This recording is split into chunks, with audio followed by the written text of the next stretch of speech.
Hello एमर्स, आज हम लोग देखेंगे मोशन में एक्सीलरेशन को। इससे पहले हम लोगों ने एवरेज स्पीड को समझ लिया था और एवरेज वेलोसिटी के कॉन्सेप्ट को भी समझ लिया था कि क्या क्या डिफरेंसेस हैं। आज हम बात करेंगे एक्सीलरेशन की, प्योर एक्सीलरेशन। एक्सीलरेशन क्या होता है ये आप जान चुके हो, एक्सीलरेशन कब आता है ये भी आप जान चुके हो। तो एक्चुअल में क्वेश्चन के बेसिस पे हम लोग समझेंगे। चलिए थोड़ा सा रिकैप करवा देता हूँ आधे सेकेंड में। चलिए देखिएगा एक्सीलरेशन। तो एक्सीलरेशन कब आता है भैया?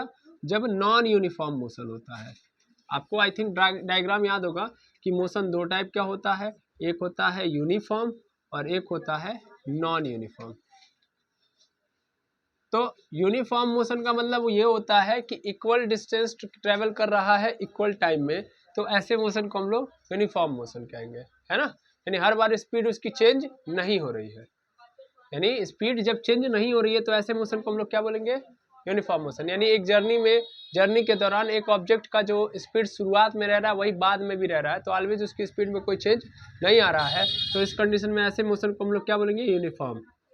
यानी स्पीड में नो चेंज। ठीक। नॉन यूनिफॉर्म का मतलब कि जर्नी के दौरान ऑलवेज जो ऑब्जेक्ट है उसकी स्पीड में क्या आ जा रहा है? चेंज। तो स्पीड में चेंज, तो जो स्पीड में चेंज आ रहा है तो वहां से उत्पन्न होता है कि आखिर स्पीड में चेंज लेके आता है जो, तो उसको क्या कहेंगे। और स्पीड में चेंज को हम डिटरमाइन करते हैं। मतलब नॉन यूनिफॉर्म में क्या होता है कि स्पीड में चेंज आता है, तो हम क्या करते हैं, हम लोग ये कैलकुलेट करते हैं कि आखिर स्पीड में चेंज कितना आया है, और जो ही हमें कितना शब्द बोलते हैं वहीं पे एक फिजिकल क्वांटिटी की का जन्म होता है जिसका नाम है एक्सीलरेशन। यानी एक्सीलरेशन तब आएगा जब नॉन यूनिफॉर्म मोशन हो रहा होगा। स्पीड में क्या आ रहा होगा? चेंज। स्पीड में जब भी चेंज आएगा तो इसका मतलब नॉन यूनिफॉर्म है, और नॉन यूनिफॉर्म मोशन के दौरान क्या आ जाएगा? एक्सीलरेशन। तो एक्सीलरेशन का मतलब यही होता है। एक्सीलरेशन को क्या बोलते हैं हिंदी में? त्वरण। ठीक है। अब स्पीड में चेंज का मतलब या तो स्पीड बढ़ गई, शुरुआत में जो स्पीड थी उससे बढ़ गई, या तो घट गई। ठीक है, तो वही एक्सीलरेशन होता है। तो मान लेता हूँ एक ऑब्जेक्ट है जो शुरुआत में यहाँ पे ए पॉइंट पे यू स्पीड से चल रहा है, कुछ समय बाद, मतलब भाई कुछ टाइम तो लगेगा ना, तो कुछ टी टाइम बाद, या सपोज कर लो मैं एक ऑब्जेक्ट को देख रहा हूँ जिसको t1 समय पे देख रहा हूँ। किस टाइम पे देख रहा हूँ? t1 समय पे। t1 is the reference time कि उस समय पे मैंने देखा। देखो यार, हम फिजिक्स की बात करें तो फिजिक्स में हमेशा हमको किस चीज़ की जरूरत होती है? रेफरेंस फ्रेम की। तो इसीलिए हम हमेशा रेफरेंस किसको ले रहे होंगे फिजिक्स के अंदर? टाइम को। तो मान लूंगा कि t1 टाइम पे मैं एक पॉइंट ए पर देख रहा हूँ कि एक ऑब्जेक्ट की स्पीड कितनी है? u। जब मैं t2 समय पे देख रहा हूँ, यानी ये तो t1 टाइम था, t2 टाइम पे देख रहा हूँ यानी कुछ समय बाद देख रहा हूँ, तो ऑब्जेक्ट की स्पीड, पहली बात तो ऑब्जेक्ट कहाँ पहुंच चुका है? b पे, और लेकिन अभी स्पीड क्या है इसकी? v है। समझ में आ रहा है? यानी क्या हो गया, इसकी स्पीड में चेंज आ गया कि नहीं आ गया? ये पहला स्पीड था तो इसलिए इसको पहले वाले को हम लोग क्या बोलते हैं? इनिशियल। और ये बाद वाला इसका मतलब इसको हम लोग क्या बोलते हैं? फाइनल। ठीक है, तो फाइनल, ये फाइनल वेलोसिटी हो जाएगी। वेलोसिटी बोलो या स्पीड बोलो, बात एक ही है। ये सब हम लोगों ने देख लिया था, है ना, फाइनल वेलोसिटी। तो हमको क्या निकालना है? चेंज। और ये चेंज जो आता है वो किसके कारण आता है? एक्सीलरेशन। तो स्पीड में जितना चेंज उतना एक्सीलरेशन, उन्हें जितना चेंज स्पीड में उतना ही एक्सीलरेशन, जितना चेंज उतना एक्सीलरेशन, उतना एक्सीलरेशन। एक्सीलरेशन को किससे रिप्रेजेंट करते हैं? ए से। तो अगर मुझे निकालना हो ए को तो क्या करूंगा? चेंज कैसे निकालूंगा? तो बाद में कितना हो गया? बाद में हो गया भी, में से पहले वाले को घटा दूं यानी यू। ठीक है, बाद में टाइम कितना था? t2, अभी टाइम कितना है? t1, और ये बन जाएगा formula v minus u upon t2 minus t1। या इसी के जगह पे हम लोग सिंगली लिख सकते हैं कि v माइनस यू यानी क्या बता रहा है? ये स्पीड में चेंज बता रहा है ना, तो डेल्टा v, और ये क्या बता रहा है? टाइम में चेंज यानी डेल्टा t। ठीक है, या कुल मिला लो कि हमने क्या लिखा कि acceleration is equal to change in speed, change in speed upon time interval, ठीक है। या इसी को हम लोग और भाषा में क्या लिखेंगे? और भाषा में अगर डेफिनेशन लिखोगे तो change in speed with respect to time,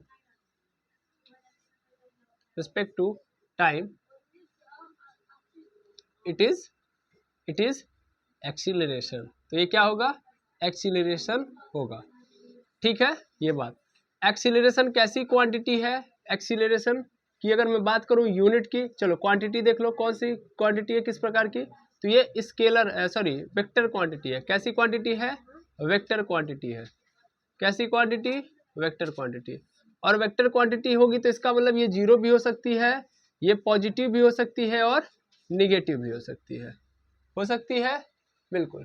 तो अगर ये जीरो होगी तो इसका मतलब स्पीड में नो चेंज, स्पीड में नो चेंज। और अगर ये जीरो है इसका मतलब स्पीड में चेंज नहीं आएगा। स्पीड में चेंज नहीं होने का मतलब मोशन कैसा हो जाएगा, यूनिफॉर्म। कैसा हो जाएगा, यूनिफॉर्म। अगर ये पॉजिटिव है तब तो इसी को हम लोग क्या बोलेंगे, एक्सीलरेशन। क्या बोलेंगे, एक्सीलरेशन। लेकिन अगर ये निगेटिव हो जाए तो इसका अर्थ क्या है, रिटार्डेशन। यानी ये स्पीड को क्या कर रही होगी, कम कर रही होगी। तो इसको हम लोग क्या बोलेंगे, रिटार्डेशन या डी एक्सीलरेशन। तो मैंने क्या समझा कि change in speed with respect to time it is acceleration. यानी टाइम के रिस्पेक्ट में यदि स्पीड में क्या आ रहा है, चेंज, तो ये क्या होगा, एक्सीलरेशन होगा। फिर हम लोगों ने देखा कि इसकी एक्सीलरेशन क्या है, वेक्टर क्वांटिटी है। तो वेक्टर क्वांटिटी की प्रॉपर्टी होती है कि इसकी वैल्यू या तो जीरो हो सकती है, या तो पॉजिटिव हो सकती है, या तो निगेटिव। जीरो होने का मतलब स्पीड में नो चेंज, स्पीड में नो चेंज। और स्पीड में चेंज नहीं तो इसका मतलब ऐसा मोशन क्या कहलाएगा, यूनिफॉर्म मोशन। पॉजिटिव है तो इसका मतलब एक्सीलरेशन, यानी स्पीड बढ़ रही होगी। क्या हो रही होगी, बढ़ रही होगी। यानी पहले जो स्पीड है उससे दुगनी हो रही है, दुगनी कह रहा हूँ मैं, स्पीड में इंक्रीजमेंट हो रहा होगा। और निगेटिव का मतलब रिटार्डेशन। क्या हो गया, रिटार्डेशन। अच्छा, इसके बाद अगर हम बात करें और, तो वेक्टर क्वांटिटी है, वेक्टर क्वांटिटी है तो एक के ऊपर हम लोग एरो लगा सकते हैं, बिल्कुल। इसी तरीके से वेलोसिटी है, वेलोसिटी भी वेक्टर क्वांटिटी, इसके ऊपर भी हम लोग क्या लगा सकते हैं, एरो। उसी तरीके से डिस्प्लेसमेंट भी अपना क्या है, डिस्प्लेसमेंट भी अपना क्या है, वेक्टर क्वांटिटी। तो इन सब के ऊपर क्या लगा सकते हैं, एरो। एरो क्या रिप्रेजेंट करता है भैया, एरो रिप्रेजेंट करता है डायरेक्शन एंड लेंथ। यानी अगर मैं बात करूं कि एक क्या बोलते हैं, एक सिंबल के ऊपर मैंने एरो लगाया है तो ये बता रहा है कि ये वेक्टर क्वांटिटी है। और इसका जो हेड बता रहा है, यानी ये हेड है, हेड क्या बता रहा है, हेड बता रहा है इसका डायरेक्शन, कि इस डायरेक्शन में ये लग रहा है। यानी इसकी डायरेक्शन किधर की ओर है, इधर की ओर। ठीक है ना, डायरेक्शन। अभी डायरेक्शन पे मैं बात कर ले रहा हूँ। और ये इसकी लेंथ जो है, यहाँ से यहाँ तक जो एरो की लेंथ है, तो length of arrow, length of arrow क्या बताती है हमको, लेंथ ऑफ एरो मैग्नीट्यूड बता रही होती है। मैग्नीट्यूड मतलब कि कितना लगा है। डायरेक्शन बताती है कि किधर लगा है, डायरेक्शन क्या बताती है, किधर लगा है, किधर लगा है। और मैग्नीट्यूड क्या बताता है, कितना लगा है। ठीक है ना, लेंथ जो होती है, लंबाई जो होती है तीर की, वो क्या बताती है कि कितना लगा है। तो कई सारी बातें हो गई। यूनिफॉर्म में स्पीड में नो चेंज, नॉन यूनिफॉर्म में स्पीड में चेंज। तो यूनिफॉर्म में क्या बोलते हैं, स्पीड में चेंज, तो इसका मतलब कौन आएगा, एक्सीलरेशन। एक्सीलरेशन का मतलब क्या होता है कि अगर कोई ऑब्जेक्ट है जो ए पॉइंट पर टी1 टाइम पे यू स्पीड में है, टी2 टाइम पे वो बी पॉइंट पे वी स्पीड में नजर आएगा। ठीक है, तो अगर मैं एक्सीलरेशन निकालूंगा तो क्या होगा, v minus u upon t two minus t one is equal to a is equal to delta v upon delta t. मतलब इसी चीज को चेंज के रूप में लिख दिया। फिर यहाँ पे देखा कि इसी चीज को मैं इस तरीके से भी लिख सकता हूँ, ये तीनों एक ही बात लिखी गई है। यहाँ से फिर मैंने देखा कि इसकी डेफिनेशन को क्या लिख सकता हूँ, change in speed with respect to time it is acceleration. Acceleration क्या है, वेक्टर क्वांटिटी है, तो ये जीरो भी हो सकता है। तो जीरो होने का मतलब स्पीड में कोई चेंज नहीं होगा, यानी मोशन कैसा होगा, यूनिफॉर्म। पॉजिटिव है, इसका मतलब क्या होगा, एक्सीलरेशन या स्पीड में क्या होगा, चेंज होगा, लेकिन कैसा होगा, पॉजिटिव चेंज होगा। निगेटिव का मतलब उसको रिटार्डेशन या डीएक्सीलरेशन करेंगे और वो क्या कर रहा होगा, स्पीड में ऐसा चेंज ला रहा होगा, निगेटिव वाला। ठीक है, और ये क्या है, वेक्टर क्वांटिटी है, तो इसको किससे रिप्रेजेंट कर सकते हैं, एरो लगा के। ठीक है ना, एरो का मतलब वेक्टर क्वांटिटी है। एरो की जो डायरेक्शन हेड होता है वो डायरेक्शन को बता रहा होता है कि किस दिशा में काम कर रहा है एक्सीलरेशन या कोई भी चीज, कोई भी वेक्टर क्वांटिटी। और इसकी जो लेंथ होती है, लंबाई होती है एरो की, वो बताती है कि कितना लगा है, यानी कितना मैग्नीट्यूड है। ठीक है, और बात कर लो एक्सीलरेशन की, तो एक्सीलरेशन की एक बात और कर लो कि इसकी जो यूनिट होती है, यूनिट इसकी क्या होती है, इसकी यूनिट होती है मीटर पर सेकेंड स्क्वायर। मीटर पर सेकेंड स्क्वायर, या इसी को हम लोग क्या लिख सकते हैं, मीटर इंटू सेकेंड पे पावर -2। ठीक है, तो इसकी यूनिट भी आप लोगों ने समझ ली। तो एक्सीलरेशन की कहानी पूरी हो गई, खत्म। बस याद क्या रखना है कि जहां आएगी स्पीड में चेंज वहां आएगा एक्सीलरेशन। ठीक है, इसको आप क्या करिए, पूरा का पूरा नोट डाउन कर लीजिए। ठीक है, चलिए, तो एक्सीलरेशन का मतलब आप लोगों ने समझ लिया, बिल्कुल। तो एक्सीलरेशन को अगर मैं नॉर्मली भाषा में क्या लिखूंगा, एक्सीलरेशन मतलब एक्सीलरेटर। बाइक, गाड़ी, जितने भी आप गाड़ियां वगैरह चलाते हो उसके अंदर क्या होती है, एक्सीलरेटर होती है। तो एक्सीलरेटर जब आप ऊपर या नीचे करते हो तो क्या होता है, बाइक की स्पीड घटती है, बढ़ जाती है, नहीं बढ़ जाती है। तो यानी बाइक की स्पीड घटने या बढ़ने का मतलब उसके स्पीड में चेंज आएगा कि नहीं आ गया, और वो चेंज तभी आएगा जब आप एक्सीलरेटर लोगे। तो एक्सीलरेटर लोगे तो वही क्या होता है, एक्सीलरेशन। ठीक है, तो पहली बात ये। दूसरी बात ये कि अगर हमको निकालना हो कि कैसे हम निकालेंगे, तो मतलब ये पहले समझ लेना कि स्पीड में चेंज तभी एक्सीलरेशन, अगर स्पीड में चेंज नहीं तो एक्सीलरेशन नहीं, यानी स्पीड में चेंज तभी एक्सीलरेशन। दूसरी बात। तीसरी बात, अगर हमको एक्सीलरेशन डिफाइन करना हो तो कैसे करेंगे, तो a इज इक्वल टू होता है v minus u upon T. Simple ये बात। अब ये t का मतलब क्या होता है, t मतलब या तो आप t2 माइनस t1 कर लो, या तो डायरेक्ट t लिख दो, v minus u upon T. बात एक ही है भाई, कितना टाइम लगा, मतलब एक ऑब्जेक्ट पहले u की स्पीड से चल रहा था, ये कुछ देर बाद किसने की स्पीड से चलने लगा, v के। अब आप खुद बताओ, आप गाड़ी चला रहे हो तो आप गाड़ी, मान लीजिए सपोज करिए कि आपकी स्पीड अभी 50 किलोमीटर पर आवर है, कुछ देर बाद आपका 80 किलोमीटर पर आवर हो गया, तो एक बात बताइए, क्या तुरंत हो गया होगा, कुछ समय तो लगा होगा ना। तो कितना समय लगा टाइम के चेंज होने में, सॉरी स्पीड में चेंज होने में, उस टाइम को ही हम लोग बात कर रहे हैं। हम या तो t2 माइनस t1 यहाँ पे लिखे या तो हम लोग t लिखे, कोई मतलब नहीं है। तो ये t क्या बता रहा होगा भैया, ये t बता रहा होगा कि स्पीड की u से v में चेंज होने में लगा समय, क्लियर है बात। तो u से v, यानी u स्पीड थी तो u से v कितने देर में हुई है, तो मान लिया t समय। ठीक है, अब एक क्वेश्चन के थ्रू समझ सकते हो। जैसे मैं एक क्वेश्चन लेता हूं, क्वेश्चन है मेरे पास कि यहाँ पे t1 नहीं रहेगा, t2 रहेगा। ठीक है, तो मान लिया मेरे पास एक क्वेश्चन है कि एक ऑब्जेक्ट जो है वो 10 मीटर पर सेकंड की स्पीड से चल रहा है। ठीक है, अब उससे भी पहले एक क्वेश्चन सुन लीजिए, एक कॉन्सेप्ट सुन लीजिएगा कि कभी कभी हमारे पास मीटर पर सेकंड में दिया होगा, ठीक है ना, क्वेश्चन करने से पहले, तो इसको हमको किस में कन्वर्ट करना पड़ सकता है, किलोमीटर पर आवर में। ज्यादातर तो मीटर पर सेकंड में करेंगे क्योंकि ऐसा ही हमको मीटर पर सेकंड में कहता है। लेकिन क्वेश्चन की अगर रिक्वायरमेंट हो गई कि मीटर पर सेकंड में कोई चीज दिया गया, किस में करना है, किलोमीटर पर आवर में, तो हमको क्या करना है, हमको उसको ये मीटर पर सेकंड वाले में कितने से मल्टीप्लाई कर देना है, मीटर पर सेकंड वाले में हमको कर देना है मल्टीप्लाई 18/5 से, कितने से गुणा कर देना है, 18/5 से, तब ये क्या हो जाएगा मेरा, किलोमीटर पर आवर। उसी तरीके से अगर किलोमीटर पर आवर में मैंने 5/18 से गुणा कर दिया, तब ये क्या बन जाएगा, मीटर पर सेकेंड। तो मीटर पर सेकेंड है, इसमें 18/5 से गुणा कर दूंगा तो क्या बन जाएगा, किलोमीटर पर आवर। लेकिन अगर किलोमीटर पर आवर में 5/18 से गुणा कर दूंगा तो क्या बन जाएगा, मीटर पर सेकेंड। ठीक है, जैसे देखो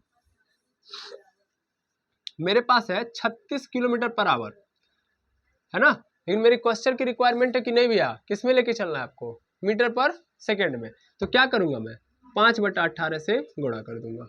ठीक है, तो 5/18 से गुणा करूंगा तो 18 कम 18, 18 दूना 36।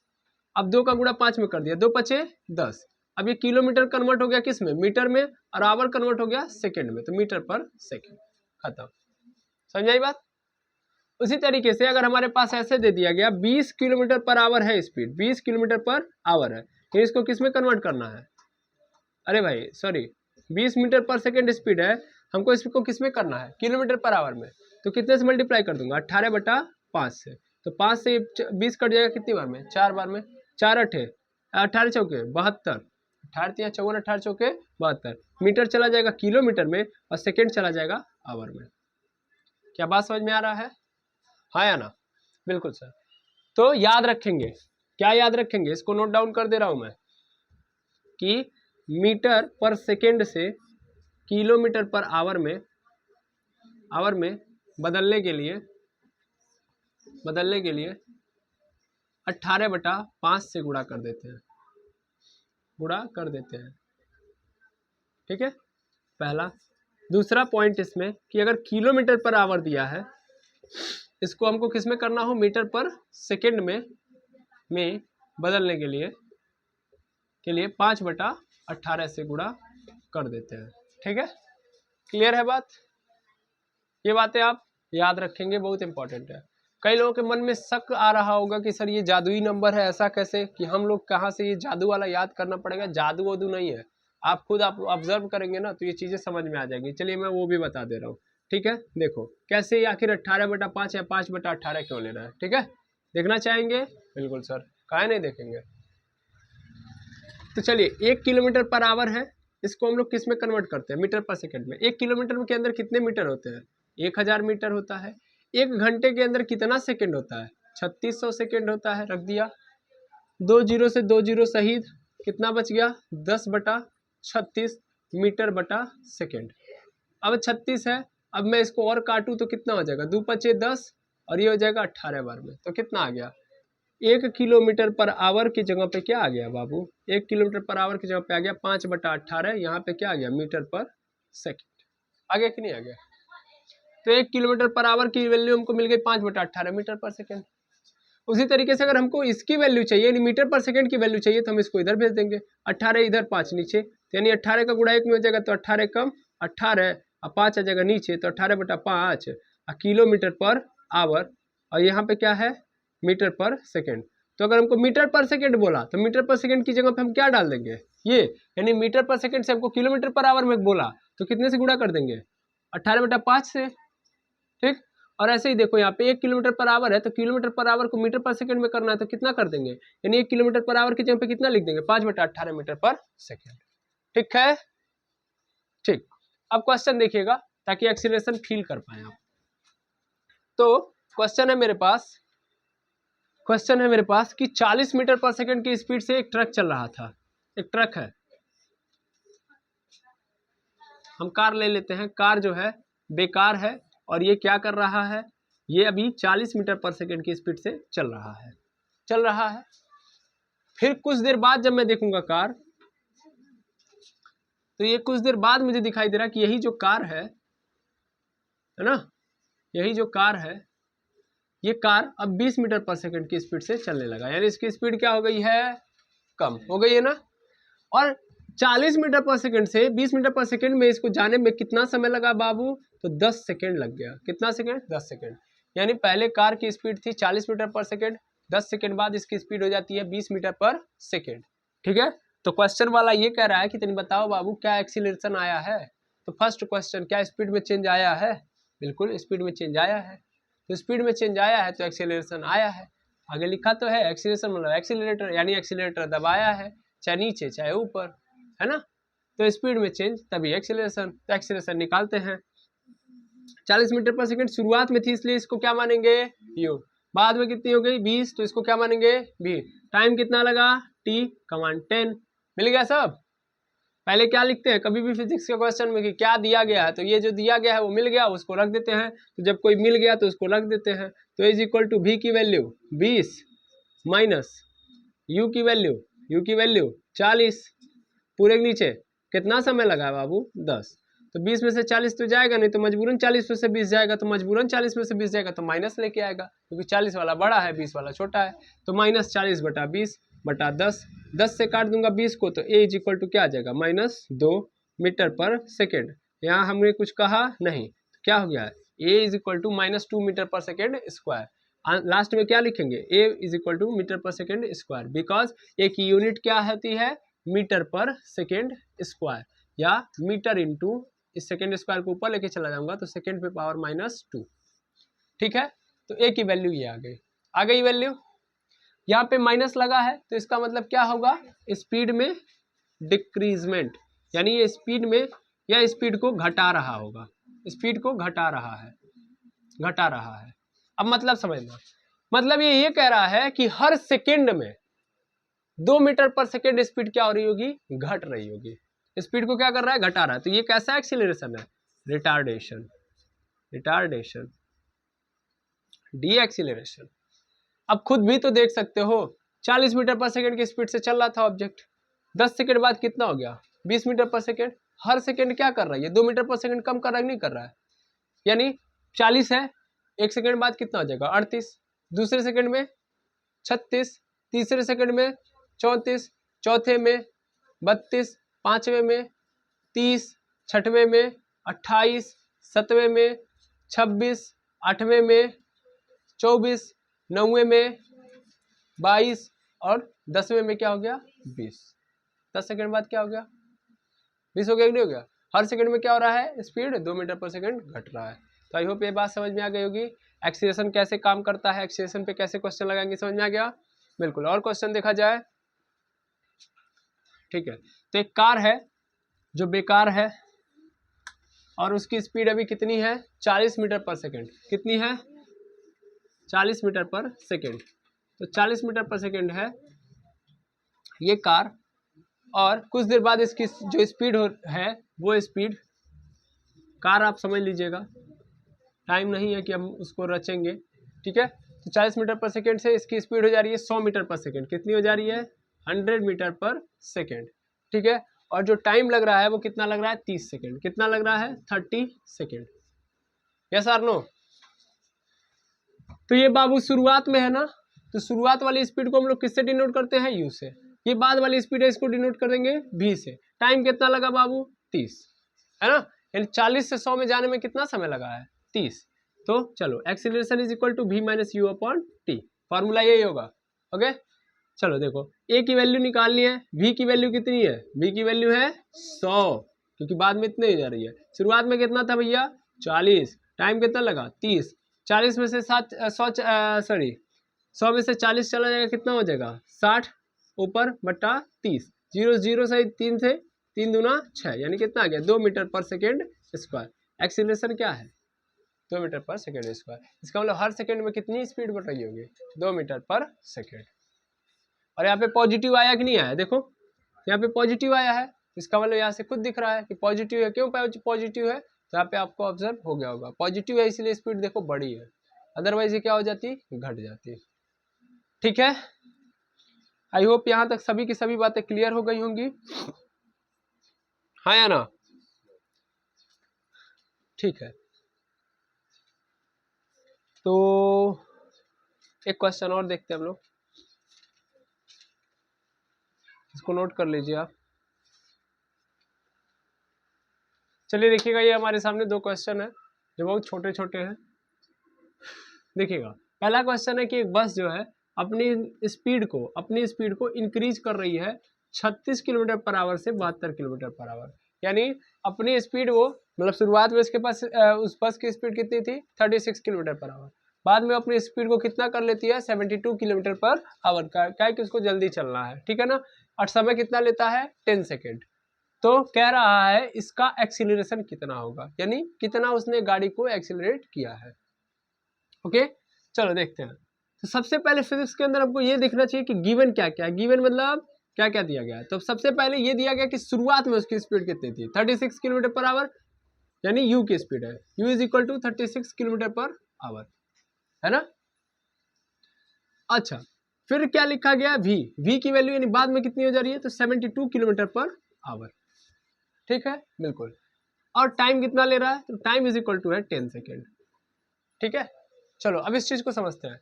सर टाइम दिया है सेकेंड में, यहाँ पे लिख रहा है किलोमीटर पर आवर, कुछ मतलब निकल रहा है।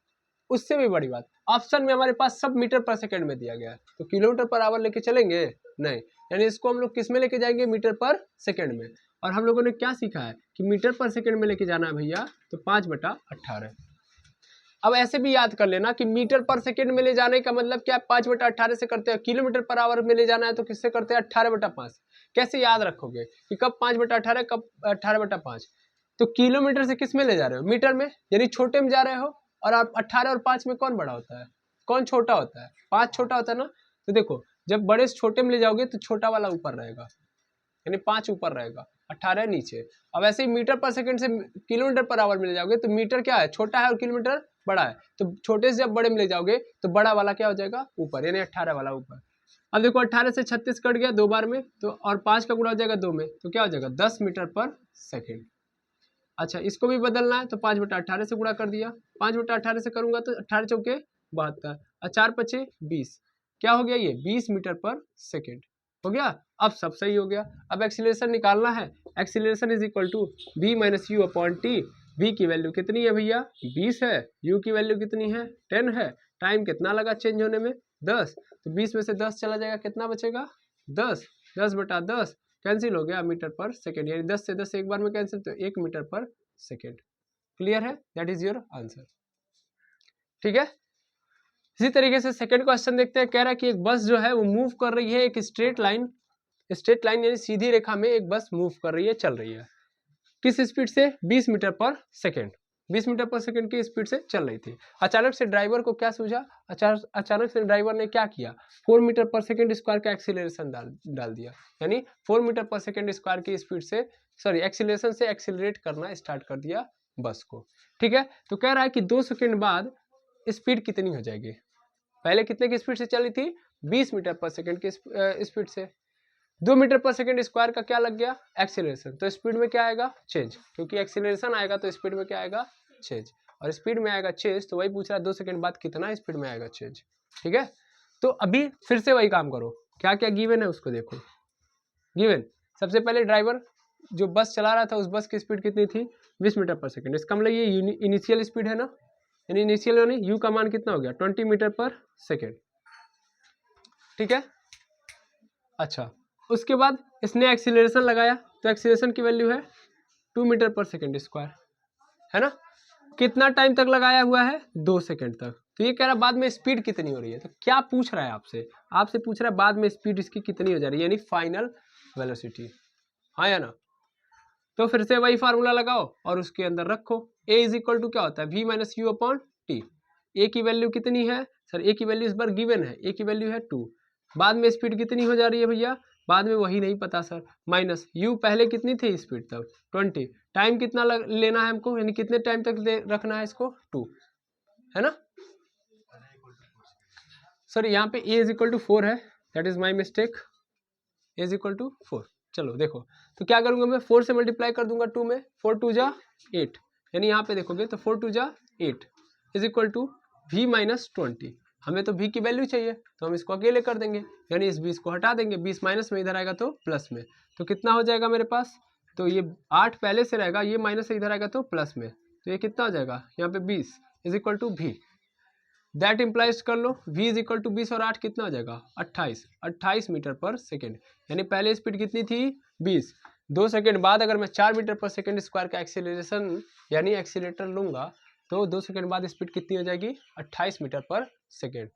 तो इस टाइप से आपको भी क्वेश्चन करने के लिए मिलेगा और आपको करना पड़ेगा। ठीक है, तो आई होप ये दोनों क्वेश्चन आपको क्या हो गए होंगे, क्लियर हो गए होंगे। इस तरीके से आप क्या कर सकते हैं, आसानी से किन्हीं भी क्वेश्चंस को कर सकते हैं। ठीक है, तो इस पे बेस्ड अभी बहुत सारे क्वेश्चन हैं। ठीक है, आप लोगों को दे दिए जाएंगे और आप लोग क्या करेंगे आराम से करिएगा। आज के लिए इतना ही, मिलते हैं नेक्स्ट वीडियो में। अगर कोई वीडियो के अंदर कोई भी एरर हो ज़रूर बताइएगा। मिलते हैं नेक्स्ट वीडियो में। Thank you very much averse.